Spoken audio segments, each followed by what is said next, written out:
Hi, and welcome back to Fedmail. Thank you for joining us on this Friday afternoon. Shabbat Shalom to you. Let's begin with some international news, and we'll focus first on Israel, where a poll has recently been released showing that up to two-thirds of Israelis say that the Netanyahu government policies don't represent their will. Now, that's somewhat strangely worded, but I think it's consistent with what we've seen over the last several years in Israel, dating back prior to October 7th with the judicial reform bill. You also, of course, have the controversial Haredi conscription bill, which is being protested yet again by the ultra-religious in the country, protesting a new conscription.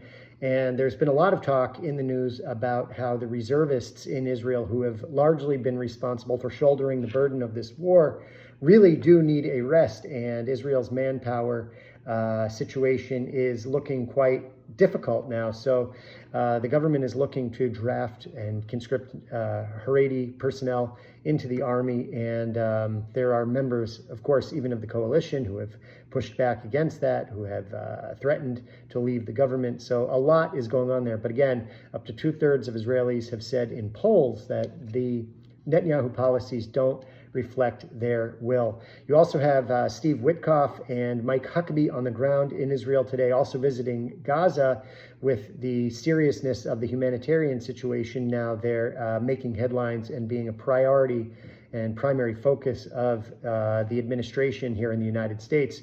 Trump reiterated that he wanted to see Hamas surrender and that would bring about the end of this humanitarian crisis. But there's also been a lot of controversy related to that. Of course, the New York Times ran, and I say of course, meaning that a lot of you know that the New York Times ran a major story that got a lot of press, headlines, talk around the world that showed a really difficult to see picture of a young person from Gaza, a young child who had suffered what looked like starvation. It turned out later that this child had suffered from a genetic disorder, and that's why that's why you saw such a what appeared to be starvation there. But there are now analysts and experts from across the board saying that the situation on the ground is looking catastrophic. And of course, there are analysts who are also pointing out that by having a limited amount of food and humanitarian aid in Gaza, it's actually aiding Hamas. And then you have the international community putting pressure on Israel to let more humanitarian aid in, which has created a lot of daylight even between Israel and her allies. And now you have Hamas that stepped away from the negotiating table, saying we're not negotiating until the humanitarian situation on the ground changes. And Hamas this week also released videos of two hostages who have been held since October 7th. And the scenes from those videos also looks it's incredibly difficult to see. You can see that these are broken men, broken individuals who have suffered greatly at the hands of Hamas as they've been held captive. So the situation is looking extremely difficult, really bad, and all the way around, hopefully things can change. Now you also have members of Israel's cabinet saying that we need victory over Hamas, and there's no saying that Hamas will ever surrender, regardless of what the situation on the ground looks like. So there are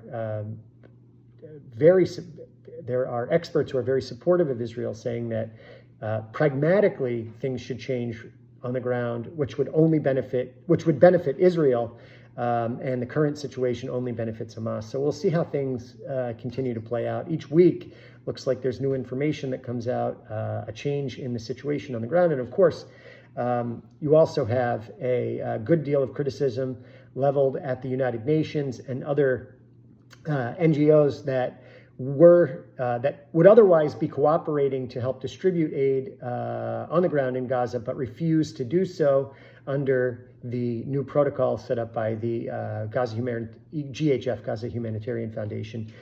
So you really have a extremely difficult situation all the way around there, and we'll see how things play out. What more can I say? On our own home front, last week I didn't report it, but there was a very serious vandalism incident that took place at the Massachusetts State House. So Beacon Hill was vandalized, the front of the building, by an anti-Israel group. This anti-Zionist group spray painted. There may have been feces involved, in fact, but the ADL of New England put out a statement. You can read it below. Our partners at ADL New England, I should say. And it's increasingly concerning that we have, first of all, this vandalism right on our doorstep, being right here in Boston, but also all of the incidents that have taken place around the region.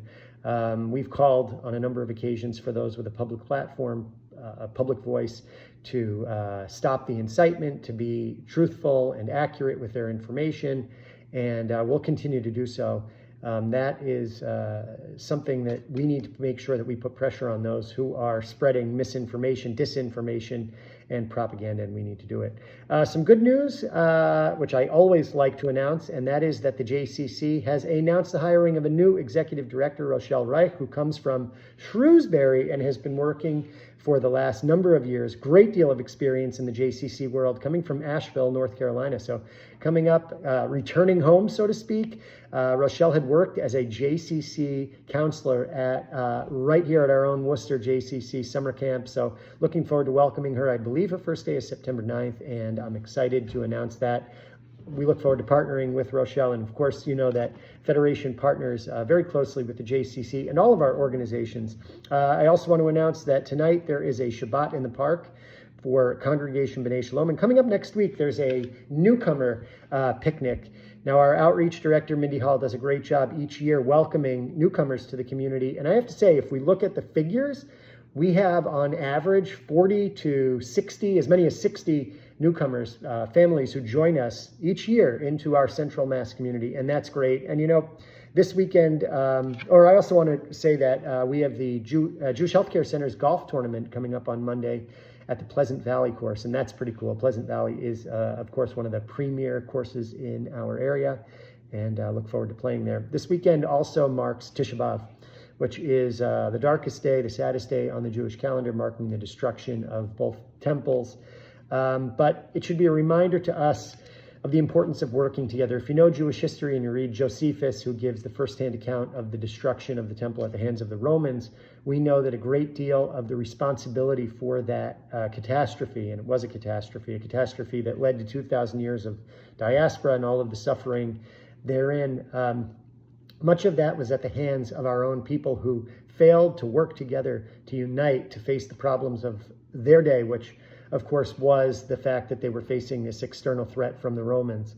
In Josephus, he says that there were storehouses of grain and weapons that were destroyed by our own people so that rival factions didn't get their hands on it. And I want to say that in today's world, when we're facing the challenges we're facing, and it's not nearly the same, God forbid, that the that we were facing when we were facing down the Romans in ancient times, but our problems today can only be solved by our unity. And I reached out to all of our rabbis last week, and I said, you know, with the year coming up, and as we're planning the events, it's so important that we find opportunities for Federation to partner with you. And I want to reiterate that and say it publicly.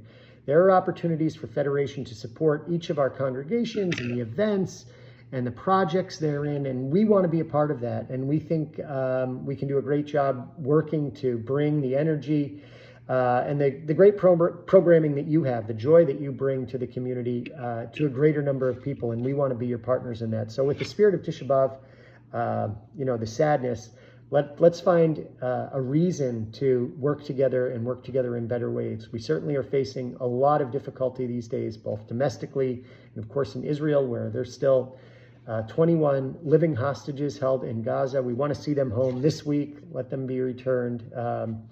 And let's see us work together to see better days ahead, prosperity, peace, and a better future, a future of more joy. So that's my message this week. We thank you for supporting Jewish life in Central Mass and beyond.